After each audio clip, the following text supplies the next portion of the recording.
Sir మీకు ముందుగా all the best. 29th వస్తున్నారు. Thank you, sir. Thank you. దాంతోపాటు కంగ్రాచులేషన్స్, ఇటీవలే మ్యారేజ్ చేసుకున్నారు. Thank you sir. సో ఎలా ఉంది మ్యారేజ్ లైఫ్, ఎలా ఉంది? ఆ తర్వాత మీ సినిమా, ఫస్ట్ సినిమా ఇప్పుడు ఇది రిలీజ్ కాబోతుంది కదా. మీరే చెప్పాలి సార్, ఫేస్ ఎలా ఉంది? మాకు హ్యాపీగా ఉన్నానా చూడడానికి? కామ్గా ఉన్నానా?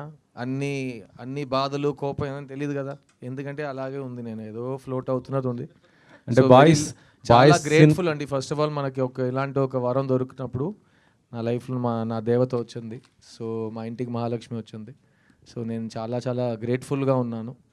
ఈ 2024లో ఒక మంచి విషయం జరిగితే ఫస్ట్ నా రియాక్షన్ సర్ప్రైజ్, ఏంటి మంచి జరిగిందా అనేది. సెకండ్ రిలీఫ్, అమ్మయ్యా దేవుడు దయతో మంచి జరిగిందని. అలాంటి ఒక టైంలో మనం బతుకుతున్నాం కాబట్టి నాకైతే it's the happiest moment of my life.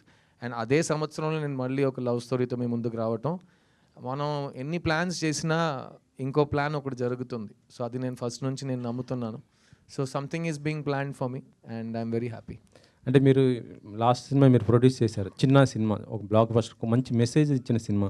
ఆ తర్వాత మరొకటి భారతీ 2 కూడా, అది కూడా ఒక మెసేజ్ ఇచ్చిన సినిమానే. కానీ ఇప్పుడు మళ్ళీ మిస్ యూ అంటూ లవ్. అయితే యాక్చువల్లీ చెప్పాలంటే గతంలో మీరు లవ్ ఫెయిలియర్ అని ఒక సినిమా చేశారు. అదే నా లాస్ట్ లవ్ స్టోరీ, నా ఫస్ట్ సినిమా ప్రొడక్షన్ అదే. ఆ లవ్ ఫెయిలియర్కి ఈ మిస్ యూకి డిఫరెన్స్ ఏముంది? చాలా డిఫరెన్స్ ఉందండి. అప్పుడు ఉన్న సిద్ధార్థ్ వేరు, ఇప్పుడున్న సిద్ధార్థ్ వేరు. అప్పుడు ఉన్న ఆ కథలో ఉన్న నేను ఎందుకు ఆ సినిమా చేశాను అనేది ఒక కాలేజ్ రొమాన్స్, చాలా కొత్తగా అనిపించింది.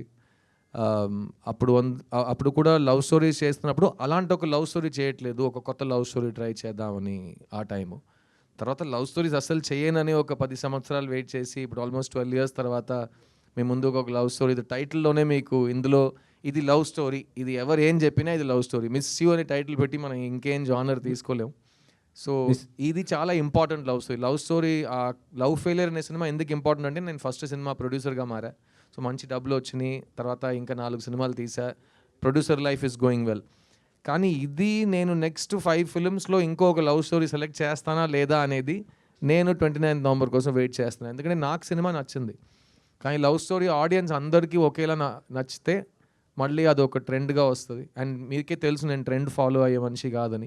ఈ లాస్ట్ 5 yearsలో ఇలాంటి ఫిల్మ్ రాలేదు. సో అలాంటి ఫిల్మ్స్ వచ్చినాయి, అవి బాగా ఆడింది అని మీరు చెప్తే నేను దాని తర్వాత చేస్తే నేను ట్రెండ్ ఫాలో అయినట్టు ఉంటుంది. కానీ నేను నా హార్ట్ని ఫాలో అవుతున్నా, రాజశేఖర్ని ఫాలో అవుతున్నా.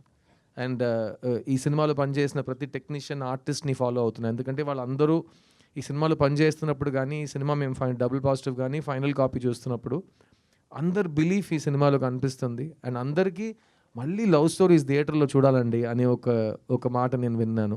So there's a big difference between the 2 films.